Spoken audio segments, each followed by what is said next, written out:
Straight of Hormuz पर कब्जे को लेकर अमेरिका इस कदर छटपटा रहा है कि अमेरिका के ऊर्जा सचिव क्रिस राइट ने सोशल मीडिया पर दावा किया है कि अमेरिकी नेवी ने हॉर्मूज से तेल टैंकर सफलतापूर्वक एस्कॉर्ट किया है। अब यह बहुत बड़ी खबर थी, इससे खलबली मच गई कि क्या स्ट्रेट ऑफ हॉर्मूज पर अमेरिका का कब्जा हो गया, लेकिन ऐसा कुछ नहीं हुआ। कुछ देर में ही अमेरिका के ऊर्जा सचिव ने यह पोस्ट डिलीट कर दिया। आप सोचिए क्या इनकी हालत है बॉस। दुनिया के सबसे ताकतवर देश बताए जाते हैं और ऐसा इनका डोनाल्ड ट्रंप झूठ पे झूठ बोलता है, इनका नेता झूठ बोल रहा है। पोस्ट डिलीट कर दिया भाई, पोस्ट डिलीट कर दिए। लेकिन जो फजीहत हुई वो कैसे डिलीट करोगे? ईरान ने इस पर अमेरिका का मजाक बनाना शुरू कर दिया। ईरानी संसद के स्पीकर मोहम्मद बागेर गलीबाफ ने मजाक उड़ाते हुए कहा कि अमेरिकी नेवी के साथ एक तेल टैंकर हॉर्मूज पार कर गया, शायद प्ले स्टेशन पर हुआ हो। ईरानी विदेश मंत्री अब्बास अरागची ने इसे फेक न्यूज बताया और कहा कि अमेरिकी अधिकारी मार्केट मैनिपुलेट करने के लिए झूठ फैला रहे हैं। यह तेल संकट इतिहास का सबसे बड़ा है। यानी डोनाल्ड ट्रंप जो बार बार कह रहे हैं कि युद्ध जल्दी खत्म होगा, इस तरह के ट्वीट वगैरह, यह सब तेल की कीमतों को किसी तरीके से मैनिपुलेट करके नीचे लाने का प्रयास है, ताकि डोनाल्ड ट्रंप पर जो प्रेशर बढ़ रहा है वो मैनिपुलेट होकर नीचे आ सके। अब व्हाइट हाउस कह रहा है कि अभी ऐसा कुछ नहीं हुआ है, लेकिन यह एक विकल्प है जिस पर राष्ट्रपति विचार कर सकते हैं। स्ट्रेट ऑफ हॉर्मूज को लेकर खींचतान के बीच ईरान के हमले जारी। ईरान ने युद्ध शुरू होने के बाद पहली बार नेक्स्ट जनरेशन मिसाइल और ड्रोन से इजराइल के तेल अवीव पर हमला किया। इस दौरान ईरान की मिसाइल्स और ड्रोन्स ने एक साथ तेल अवीव पर हमला किया। यह ईरान के लिए बड़ी कामयाबी है। देखिए इस हमले की तस्वीर।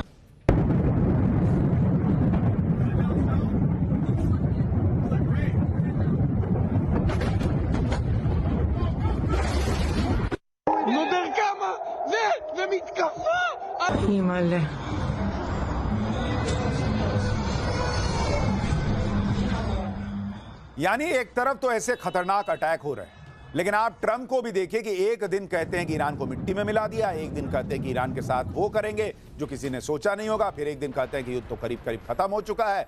यानी जब जो मन में आया बोल दिया। आज ही डोनाल्ड ट्रंप ने कहा कि ईरान में अब टारगेट करने के लिए कुछ बचा ही नहीं। ईरान के साथ चल रहा युद्ध जल्दी ही खत्म हो सकता है। थोड़ा बहुत काम बचा है, लेकिन जब भी वो चाहेंगे तब ये युद्ध खत्म हो जाए। तो चाह काहे नहीं रहे हो भाई, खत्म करो। ट्रंप कह रहे हैं कि वो जब चाहेंगे तब युद्ध रुक जाएगा, तो ट्रंप युद्ध रुकवा क्यों नहीं देते? वो चाह क्यों नहीं लेते? जब वो कह रहे हैं कि ईरान में सारे मकसद पूरे हो गए, अटैक करने के लिए कुछ बचा ही नहीं है, तो रोको लड़ाई। झूठे बोलने से होगा। ट्रंप की हर स्ट्रैटेजी फेल होती जा रही है बॉस। क्योंकि आप ये भी देखिए कि जिस चीन को रोकने की बातें ट्रंप के लोग करते हैं, उल्टे वही चीन ईरान युद्ध में बड़े फायदे में। जिस वक्त ईरान से 1 लीटर तेल भी होकर नहीं जा रहा, उस वक्त चीन की अलग मौज है बॉस। चीन का करोड़ों का तेल वहां से गुजर रहा है और ट्रंप चुपचाप देख रहे हैं। दावा है कि जब से युद्ध शुरू हुआ है तब से ईरान ने स्ट्रेट ऑफ हॉर्मूज के जरिए चीन को 11 मिलियन बैरल ऑयल बेच दिया है। चीन पर मेहरबानी की 2 वजह हो सकती है। एक तो यह कि चीन पहले से ही ईरान का 90% से ज्यादा तेल खरीदता आ रहा है। दूसरा यह भी दावा है कि पर्दे के पीछे युद्ध में चीन ईरान की मदद कर रहा है। तो भाई सऊदी का तेल नहीं जाएगा, यूएई का तेल नहीं जाएगा, कतर का नहीं जाएगा, ईरान का अपना तेल चीन जा रहा है। लो कर लो। तुम ईरान चीन को ठोकने चले थे इनडायरेक्टली, वहां चीन तो मजे कर रहा है। अमेरिका को युद्ध में फंसा देख चीन को अच्छा ही लग रहा है। चीन बिना युद्ध लड़े ही पर्दे के पीछे ईरान को मदद करके दूर से अमेरिका की बर्बादी देख रहा है। लेकिन इस युद्ध में सबसे बड़ा फायदा रूस का होता दिख रहा है, क्योंकि युद्ध की वजह से जो एनर्जी क्राइसिस दुनिया में है उसकी कमी को रूस पूरा कर सकता है। अमेरिका भी यही चाहता है कि रूस अपना कच्चा तेल ज्यादा से ज्यादा बेचे, जिससे कच्चे तेल की सप्लाई कम ना पड़े। अमेरिका यह भी कह चुका है कि वो रूस पर लगाए गए प्रतिबंधों को भी कम करेगा। दूसरी बात यह है कि अब तक प्रतिबंधों की वजह से रूस कम दाम पर तेल बेच रहा था, लेकिन अब जब रूस ही मेन सप्लायर बन जाएगा तो वो प्रीमियम प्राइस चार्ज कर रहा है तेल पर, और मजबूरी में दुनिया खरीदेगी भी। अब आप सोचिए, जो अमेरिका डोनाल्ड ट्रंप दुनिया से कहते रहे कोई रूस से तेल नहीं लेगा, कोई नहीं छुएगा उसको, आज वही अमेरिका इस हालत में आ गया कि कह रहा है तुम भी ले लो रूस से तेल, तुम भी ले ले भाई। और जो रूस जो है वो डिस्काउंट दे दे के बेच रहा था, वो कह रहा है डिस्काउंट लाओ, थोड़ा पैसा ज्यादा दो यार, हम दे ना रहे हैं तुमको तेल। सोचिए ट्रंप और अमेरिका की कितनी छीछा लेदर हो रही है बॉस। ये इनकी स्ट्रैटेजी है। यूक्रेन अलग सोच रहा होगा कि अरे यार अब तो रूस मेरे को और मारेगा, उसके पास तो पैसा आ रहा है। पर अमेरिका को किसी से मतलब है। यूक्रेन जब मर जाए उसको कोई फर्क पड़ता है? उसको आज जो दिख रहा है अपने हिसाब से ट्रंप को अपनी कुर्सी बचाने के लिए जो करना है वो कर रहा है। ट्रंप ने ईरान युद्ध करके अपने ही दुश्मनों का फायदा करवा दिया। फिर भी अगर ट्रंप ये बात कह रहे हैं कि वो जब चाहें तब युद्ध रुकवा देंगे, तो सबसे पहले उन्हें स्ट्रेट ऑफ हॉर्मुज खुलवाना चाहिए। वो ट्रंप से हो नहीं पा रहा। जहां तक स्ट्रेट ऑफ हॉर्मुज की बात है, तो ये भारत के लिए भी बहुत इंपॉर्टेंट है, क्योंकि भारत की बड़ी तेल गैस की सप्लाई इसी रास्ते से होकर जाती है। आज ही सरकार ने बताया कि स्ट्रेट ऑफ हॉर्मुज के आसपास भारत के 28 जहाज हैं। इनमें 24 जहाज स्ट्रेट ऑफ हॉर्मुज के पश्चिम में हैं, जिनमें 677 भारतीय भी हैं, और स्ट्रेट ऑफ हॉर्मुज के पूर्व में 4 जहाज हैं, जिन पर 101 भारतीय नाविक सवार हैं। इनकी पूरी मॉनिटरिंग हो रही है। स्ट्रेट ऑफ हॉर्मुज भारत की एलपीजी सप्लाई के लिए भी अहम है, क्योंकि भारत अपनी जरूरत का 60% एलपीजी इंपोर्ट करता है, और इस इंपोर्ट में 90% एलपीजी स्ट्रेट ऑफ हॉर्मुज के रास्ते आती है। आज सरकार ने यह भी बताया कि वो एलपीजी इंपोर्ट के 2 नए सोर्स भी देख रही है, क्योंकि कई जगहों से फोर्स मेज्योर की वजह से इंपोर्ट काफी डाउन है। फोर्स मेज्योर ईरान युद्ध की वजह से उन देशों की कंपनियों से लगा रखा है जहां से तेल गैस की सप्लाई होती है। इसमें सप्लाई का कॉन्ट्रैक्ट पूरा करने की गारंटी नहीं होती। समझ रहे हैं आप? फोर्स मेज्योर मतलब कंपनी का देंगे, लेकिन कोई भरोसा नहीं है कि दे पाएंगे या नहीं, तो कोई गारंटी नहीं है ना कि आपको मिलेगा। आप ये भी देखिए कि एक तरफ भारत एनर्जी के नए नए सोर्स पर काम कर रहा है, दूसरे देशों से सप्लाई मंगवा रहा है, दूसरी तरफ डिप्लोमेसी के मोर्चे पर भी काम हो रहा है। पिछले 24 घंटे में भारत के विदेश मंत्री ने ईरान और रूस से बात की। युद्ध शुरू होने के बाद ईरान के विदेश मंत्री से भारत की यह तीसरी बातचीत है। आज विदेश मंत्री एस जयशंकर ने रूस के विदेश मंत्री से भी बात की। भारत और रूस के बीच पश्चिमी एशिया के हालात पर चर्चा हुई है।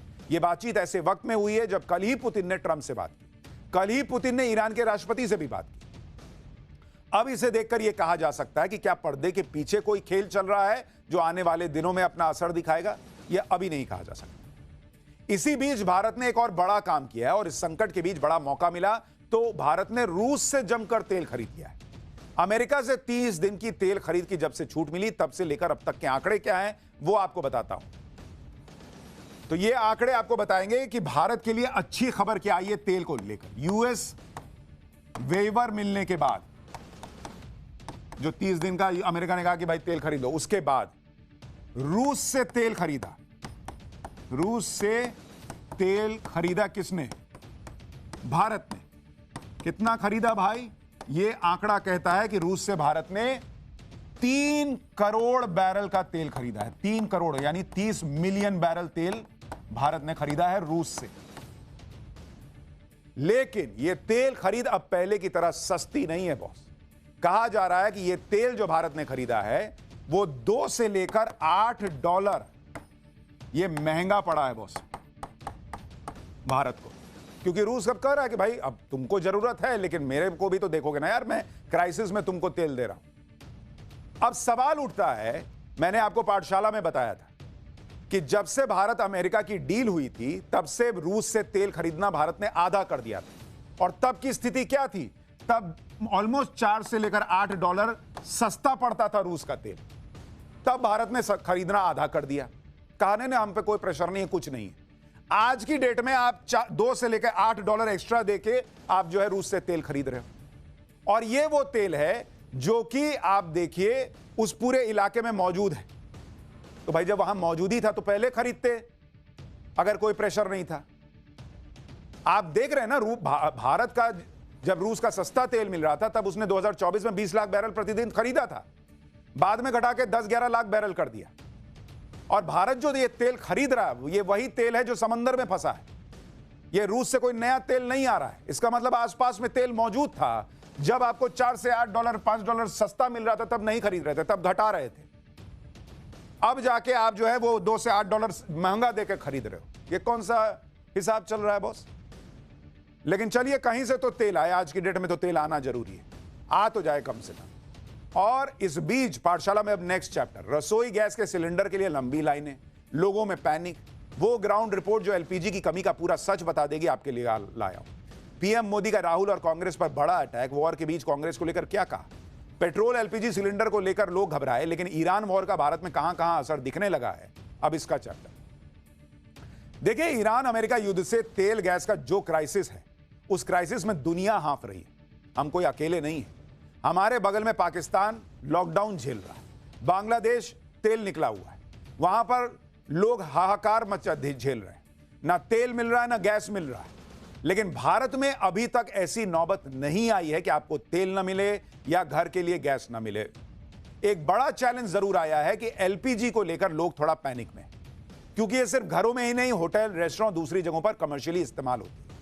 लेकिन क्या यह दिक्कत पैनिक बाइंग की वजह से है या वाकई एलपीजी की किल्लत है?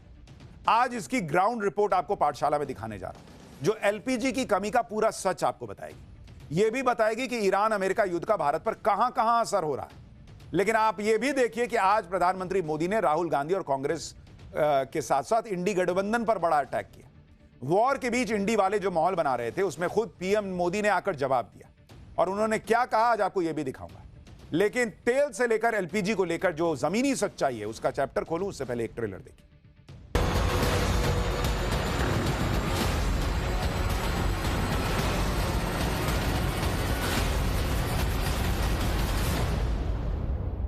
ये लोग मिलकर अफवाहें फैलाने में जुटे हैं, और अगर सदन में अच्छी चर्चा होती इन चीजों पे तो अच्छा होता।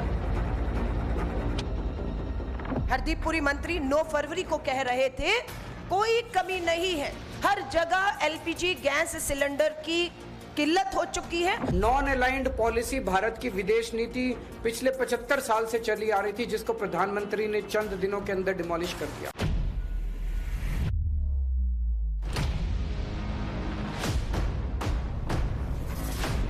मैं होटल से खाना लाके खा रहा हूँ गैस के कारण। बच्चे छोटे छोटे हैं सर, कल होटल से खाना लेके आए सर, आज आए सिलेंडर लेने के लिए, अभी तक मिला नहीं सर। हमारे नाम से बुकिंग करके ये सिलेंडर ब्लैक कर देते हैं, हम जब बुक करते हैं तो बुकिंग नहीं होती।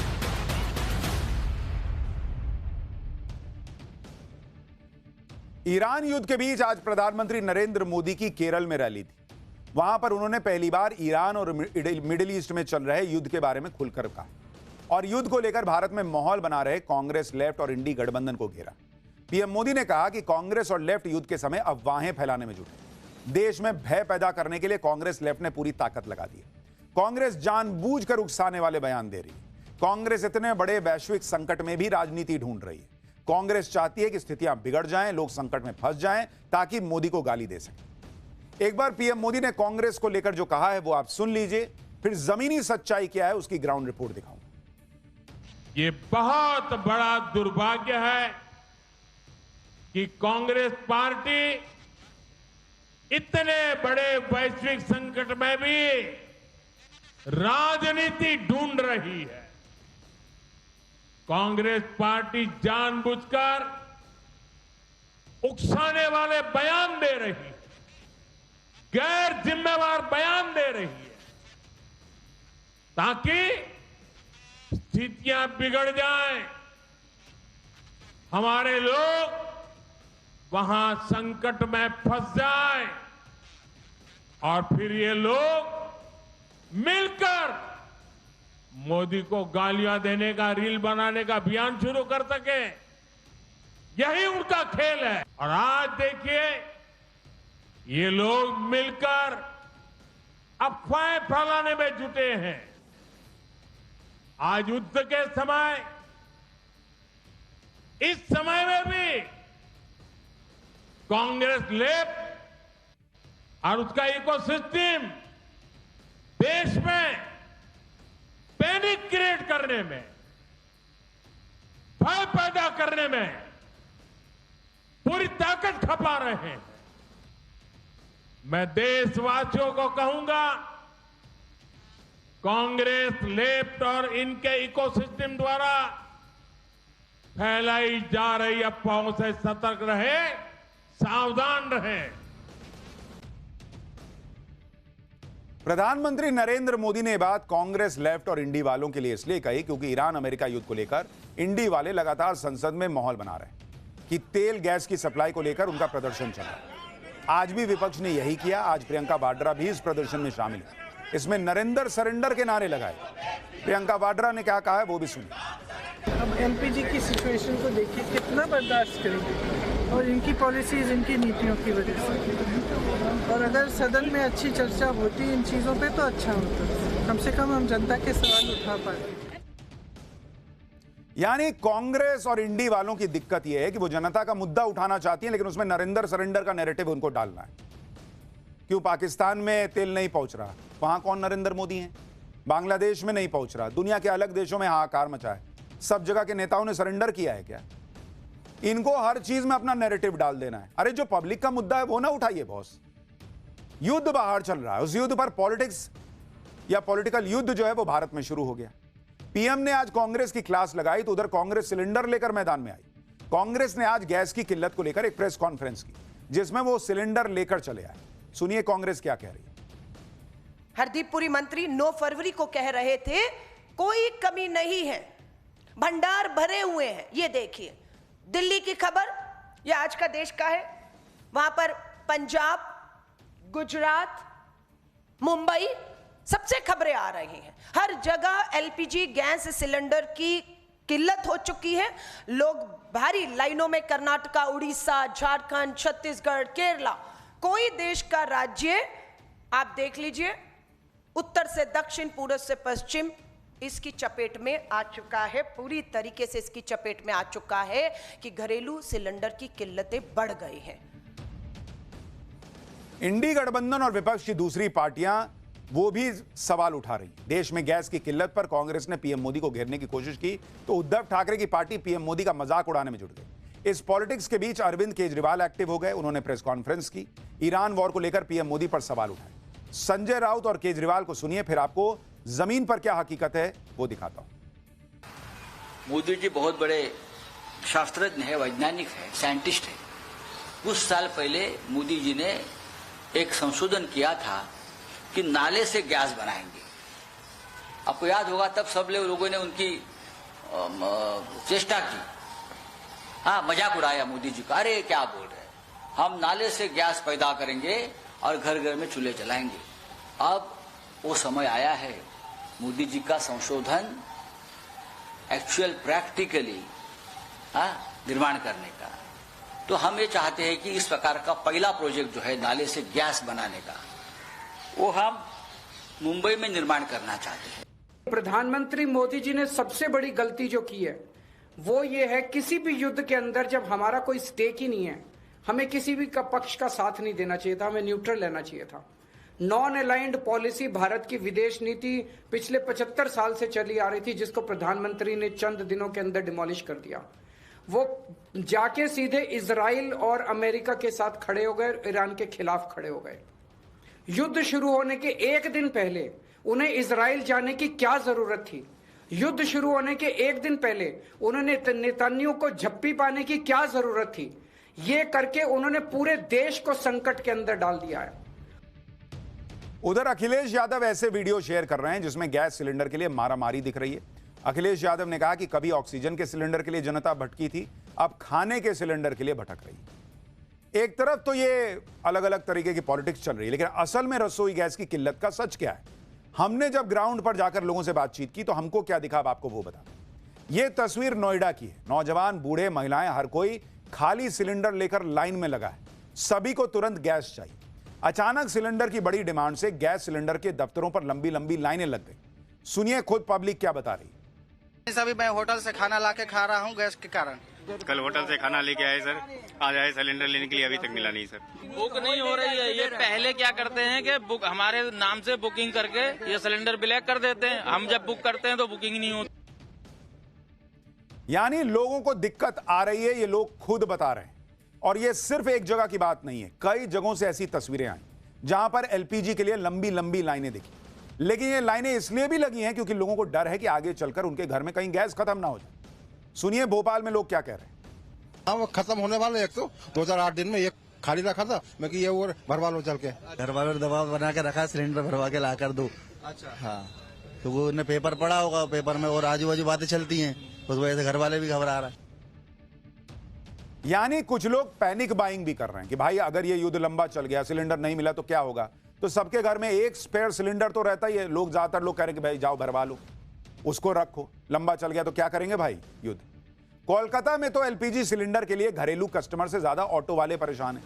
एलपीजी की किल्लत की वजह से जो ऑटो एलपीजी गैस से चलते हैं वो गैस भरवाने के लिए 1 से 1.5 किलोमीटर लंबी लाइन में लगे हुए हैं। कुछ ऑटो वालों ने बताया कि वो कल रात से लाइन में लगे हुए हैं। तो पब्लिक परेशान तो है बॉस, ऐसा नहीं कि पब्लिक मजे में जी रही, कुछ दिक्कत ही नहीं है। इसमें तो कोई संदेह नहीं कि ईरान वॉर की वजह से तेल गैस की सप्लाई जितनी होनी चाहिए वो नहीं हो पा रही। जिसकी वजह से इंपोर्ट कम हो रहा है। इंपोर्ट डाउन है तो जाहिर है उसका असर घरेलू मार्केट पर पड़ेगा ही पड़ेगा। लेकिन बात यह भी है कि लोग पैनिक बाइंग भी कर रहे हैं, कई लोग जरूरत की वजह से भी जा रहे हैं। यानी सच्चाई जो सरकार कह रही है और जो विपक्ष कह रहा है उसके बीच की है। जैसे सरकार कह रही है कि कुछ दिक्कतें नहीं है, वैसी भी स्थिति नहीं है, पब्लिक कह रही है दिक्कत आ रही है। जैसा विपक्ष कह रहा है कि एकदम ये खत्म मामला हो गया, वैसा भी नहीं है, पब्लिक कह रही है कि नहीं कई जगहों पर सिलेंडर मिल रहा है। जिसे गैस की जरूरत है वो तो ले ही रहा है, लेकिन जिन्हें अभी जरूरत नहीं है वो भी भरवा ले रहे हैं, जिससे आगे कोई दिक्कत ना। कई जगहों पर गैस एजेंसी के मालिकों का कहना है कि गैस की ना तो दिक्कत है ना